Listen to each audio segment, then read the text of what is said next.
નમસ્કાર દર્શક મિત્રો, નજર હળવદની સાથે હું છું ડૉક્ટર ચતુર। આપણું ગામ આપણી વાતો લઈને આવ્યા છે અને ખરેખર આપણા મોરબી જિલ્લાને ગૌરવ કહી શકાય। સેવાકાલીન સમયમાં તો હર કોઈ માણસ સેવાકીય પ્રવૃત્તિ સાથે જોડાયેલા હોય છે, પરંતુ સેવાકાલીન સમય પૂર્ણ થયા પછી પણ એ જ પ્રવૃત્તિને આજીવન સાથે અને કેળવી લેવી અથવા તો આત્મસાત કરી લેવી અને બાળકોને સતત પ્રયત્નશીલ કરવો, બાળકોને સતત પ્રેરણા મળે એવી કામગીરી કરવી, એવા વિશેષ વ્યક્તિની મુલાકાત કરાવું છું આજે આપણા ગામમાં આપણી વાતો। સાહેબ, સૌપ્રથમ તો તમારો પરિચય આપશો। મારું નામ છે રામજીભાઈ ઝાકરસણિયા। હું અત્યારે હાલમાં હળવદ રહું છું અને નિવૃત્ત શિક્ષક છું।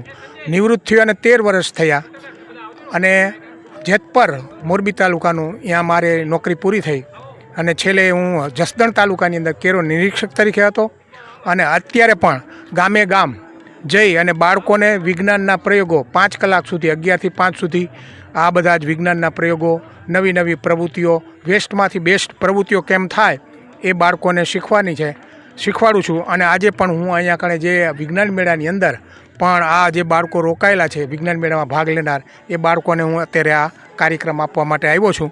તો હવે આપણે આના વિશે વધુ માહિતી જોઈશું કે શિક્ષક કદાચ જો શીખવાનું ભૂલી જાય ને તો વિદ્યાર્થીને કદી શીખવી ન શકે, આમ કહેવાય છે અને એ વાતય સાચી છે કે શિક્ષક, અને એક બાજુ એવો પણ કહેવાય કે શિક્ષણ કભી સાધારણ નહીં હોતા।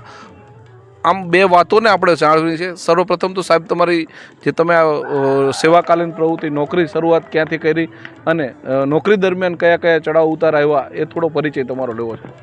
નોકરી 1972ની અંદર નેકનામમાંથી મેં શરૂઆત કરી અને મને પહેલાંથી જ વિજ્ઞાનની અંદર રસ હતો। આ અત્યારે જે વિજ્ઞાન મેળો યોજાય છે એ 51મો વિજ્ઞાન મેળો છે। મેં 1974ની અંદર પહેલો વિજ્ઞાન મેળો યોજાણો, ત્યારથી આજ સુધી હું વિજ્ઞાન મેળાની અંદર ભાગ લેતો આવું છું। અને અત્યારે ધાંગધ્રા સંસ્કારધામ ગુરુકુળ છે એની જે કૃતિ છે એની અંદર પણ મેં સેવા આપેલી છે અને રાષ્ટ્રીય કક્ષાએ આવતી 25 તારીખે એ મુંબઈ ખાતે કૃતિ ભાગ લેવા માટે અમે જવાના છીએ। આમ તો ખૂબ ખૂબ અભિનંદન કહી શકાય। જે દેશ લેવલે કૃતિઓનું સિલેક્શન થતું હોય છે એમની માર્ગદર્શન નીચે તૈયાર થયેલી કે એમના દેખરેખ નીચે કે એમના વિદ્યાર્થીઓએ જે તૈયાર કરેલી કૃતિઓને જ્યારે દેશ લેવલની કોમ્પિટિશનમાં મુકાતી હોય છે। આમ તો હરેક કૃતિઓ કઈ રીતે હોય છે કે તાલુકા કક્ષાએ હોય, પછી જિલ્લા કક્ષાએ હોય, પછી એ રાજ્ય કક્ષાએ પારિતોષિક થઈ અને સિલેક્ટ થઈ અને પછી જ્યારે દેશ લેવલે મુકાતી હોય રાષ્ટ્રીય કક્ષાએ, ત્યારે એમાં એમની કૃતિ છે। પરંતુ આપણે એમની પાસેથી જાણીએ કે સેવાકાલીન પ્રવૃત્તિ એટલે કે નોકરીમાંથી નિવૃત્ત થતાં પછી પણ આના પ્રત્યે કેમ લગાવ રહ્યો અને ખાસ કરીને એમની પ્રવૃત્તિ સતત એમને પ્રવૃત્તિમાંથી કઈ પ્રેરણા મળે છે અથવા તો કઈ રીતે તમને। હવે આપણે એમ કંઈક ભૂત દોરી મૂકી દે તો ભૂત દોરી મૂકી દઈશું। ત્યાર પછી આ એક પારો છે, જાદુઈ પારો, એકદમ સરળતાથી આપણે એને આ દોરીને ચલાવી શકીએ છીએ। પણ હવે આપણે એમ કહીશું ઊભો રહી ગયો અને આપણે એમ કંઈક હાલ એટલે હાલશે। બેટા બોલ,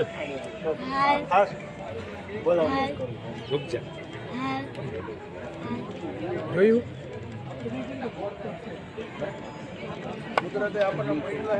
હવે આની અંદર એક બોટલ છે, બોટલની અંદર પાણીની અંદર 3 ઢીંગલીઓ છે।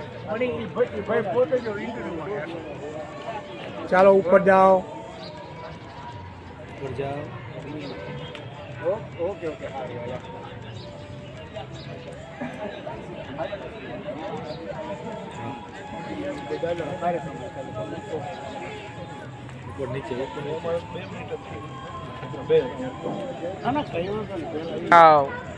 અત્યારે જે બાળકો છે મોટા ભાગે મોબાઈલની અંદર ખૂબ જ વ્યસ્ત રહે છે, તો એને મોબાઈલમાંથી છોડાવવા કેમ કે જેથી કરી અને નોખી પ્રવૃત્તિઓમાં એનું મન જોડાય, નવા નવા સાધનો બનાવે, નવી નવી પ્રવૃત્તિઓ કરે, વિજ્ઞાનના નવા મોડલો બનાવે, તો જેથી કરીને બાળક છે એ મોબાઈલમાંથી થોડોક ઓછો થાય એવા મારા આ પ્રયત્નો છે। અને અત્યારે હું લગભગ 200-250 જેવી શાળા હું 14 વર્ષ થયા દરેક ગામની અંદર જ્યાં મને બોલાવે અહીંયા હું સેવા આપવા માટે જાઉં છું। અને એક દિવસ બધા વિજ્ઞાનના પ્રયોગો, રમતગમતો, મારી પાસે 350 જેવી તો પઝલો છે, 950 જેવી ટપાલ ટિકિટો છે, એનો સંગ્રહ છે। પછી જૂના સિક્કાઓનો સંગ્રહ પણ મારી પાસે ઘણો બધો છે અને હું ફ્રી ઓફ બધા જ સાધનો મારા લઈ અને હું જાઉં છું। અને જે કંઈ મારી આ પ્રવૃત્તિઓ છે એ બધી વેસ્ટમાંથી જ બેસ્ટ છે, એમાંથી કોઈ પણ જાતનો ખર્ચ કરવો પડતો નથી।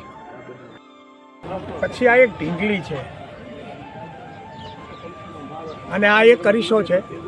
આપણે જોઈએ છીએ કે ઢીંગલીને અરીસામાં જોવું બહુ ગમે.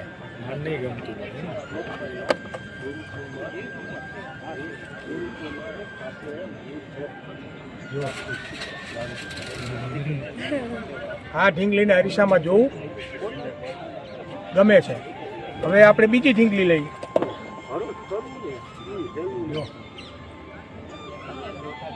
આને નથી ગમતું. જો આ ઢીંગલી મોઢું ફેરવી લે. આમ કેમ?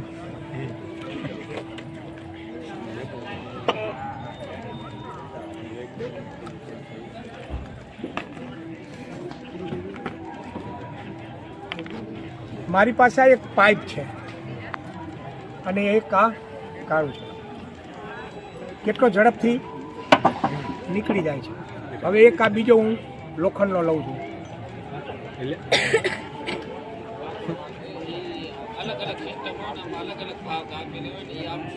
આમ કેમ થયું?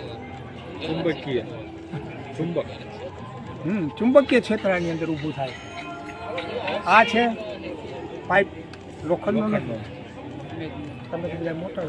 આજના સમયમાં વૈજ્ઞાનિક ટેકનોલોજી કે જેની વાત કરીએ આપણે કે દિન પ્રતિદિન એક પ્રોજેક્ટ પાછળ ઘણો બધો ખર્ચો થતો હોય છે અને એક શિક્ષણ જીવ જેને બાળકો માટે સતત પ્રયત્નશીલ અને લગાવ રહ્યો છે કે બાળકો આમાંથી કંઈક શીખે, સતત શીખે અને અવિરત આમાંથી જે કંઈ વેસ્ટમાંથી બેસ્ટ હોય કે અલગ અલગ પ્રોજેક્ટ દ્વારા સમાજને સંદેશ પૂરો પાડતા હોય છે, એક ઉપદેશ હોય છે. અને આમ જોઈએ તો શિક્ષકની કામગીરી જે છે, મેં કહ્યું એમ અગાઉ પણ કે શિક્ષણ કભી સાધારણ નહીં હોતા. અને બીજી સાથે વાત કરીએ તો સેવાકાલીન સમયમાં તો હરેક લોકો સેવા કરતા હોય છે, પરંતુ સેવાકાલીન નિવૃત્ત બાદે આવો રોચક જીવ એમને લગાવ કયો રહ્યો?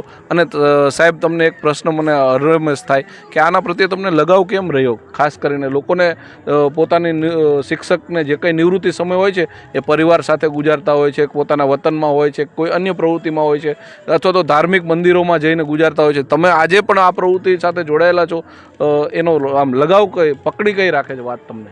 વાત એ પકડી રાખે છે કે હું જ્યારે ભણતો હતો ને ત્યારે મને એવા શિક્ષકોનો સહવાસ થયો હતો કે જે મને આ પ્રવૃત્તિ તરફ વાળ્યો હતો. અને ત્યાર પછી નોકરીમાં આવ્યા પછી પણ હું આ મેં જાળવી રાખ્યું છે. અને ત્યાર પછી હવે નિવૃત્ત થયા પછી જો એ પ્રવૃત્તિમાં ન જીવે તો એ માણસની આયુષ્ય ઘટે છે. હું એમ માનું છું. જીવ્યો ત્યાં સુધી પ્રવૃત્તિમાં રહ્યો. એ આપણા અબ્દુલ કલામનો પણ આ સિદ્ધાંત હતો. અને એમને પણ છેલ્લે પણ એનો હાર્ટ એટેક આવ્યો ત્યારે પણ એ બાળકોને જ શિક્ષણ આપતા હતા. આના ઉપરથી મેં પ્રેરણા લીધી અને આજે પણ હું સતત પ્રવૃત્તિમાં રહું છું. અને હું આવા વિડીયો ઉતારી અને પણ યુટ્યુબની અંદર બાળકો માટે નવું મળે, નવું શીખે એના માટેના પણ મારા યુટ્યુબની અંદર રામજી દાદાની નિશાળની ચેનલની અંદર 177 વિડીયો મેં અત્યારે મૂકેલા છે અને બાળકો એના દ્વારા ઘણું બધું જ્ઞાન મેળવે છે. એમાં લખેલું છે ભૂત. બરાબર, આપણે માનીએ છીએ કે ભૂત હોય છે. તો આની અંદર મેં ઘણા ગામડાઓની મુલાકાત લઈ અને આની અંદર મેં ભૂત પૂર્યા છે. તો એની સાબિતી કરવા માટે શું છે તો કે આ એક દોરી છે. આ દોરીને મેં આની અંદર નાખી. હવે આપણે એમ કહી ભૂત દોરી પકડી લે. જો ભૂત હશે તો દોરી પકડી લેશે. ભૂત દોરી પકડી લે તો જો ભૂતે દોરી. તો રામજી દાદાની નિશાળે શીખવા જેવું છે, કારણ કે હર હંમેશા લોકો પાછળ બાળકો હંમેશા કંઈક ને કંઈક શીખવા માટે આજકાલ મોબાઈલનો ટેકનોલોજીનો ઉપયોગ કરતા હોય છે. અને ટેકનોલોજીનો ઉપયોગમાં યોગ્ય જગ્યાએ થાય. તમારા બાળકો નહીં કે ગેમ્સ કે નહીં કે અન્ય ચીજ વસ્તુઓ જોવામાં સમય પસાર કરે, પરંતુ જે પ્રવૃત્તિ છે એ શિક્ષણમય કરે. અને આવનારા દિવસોમાં આપ સૌ જાણો છો કે શિક્ષણ ની જરૂરિયાત હર હંમેશા હોય છે. અને માતા પિતા પણ એની બાળકો સંતાનો પાસે અપેક્ષા રાખી રહ્યા છે કે સતત નવું શીખે. આ તકે એમને યાદ કર્યા કે ડૉક્ટર એપીજે અબ્દુલ કલામ જે મિસાઇલમેન તરીકે ઓળખાય છે, એક સામાન્ય પરિવારમાંથી જ જન્મેલા અને આજે આપણે સૌ ઓળખીએ છીએ કારણ કે દેશની બેસ્ટ ટેકનોલોજી એમને આપી છે. એમની સાથે પણ વાત કરીએ કે તમને એમના વિચારોમાં ડૉક્ટર અબ્દુલ કલામ સાહેબ છે, એમના વિચારોમાં તમને કઈ બાબત પ્રેરણાદાયક લાગી? સતત પ્રવૃત્તિમય રહેવું. આપણો જે માણસ છે એને આડાઅવળા રસ્તે ન દોરાય અને એક જ રસ્તે દોડાતું હોય, કેન્દ્રિત રહીએ તો આપણે તંદુરસ્ત રહી, માનસિક રીતે પણ ભાંગી ન જઈએ અને સારી રીતે પણ આપણે સારા રહીએ.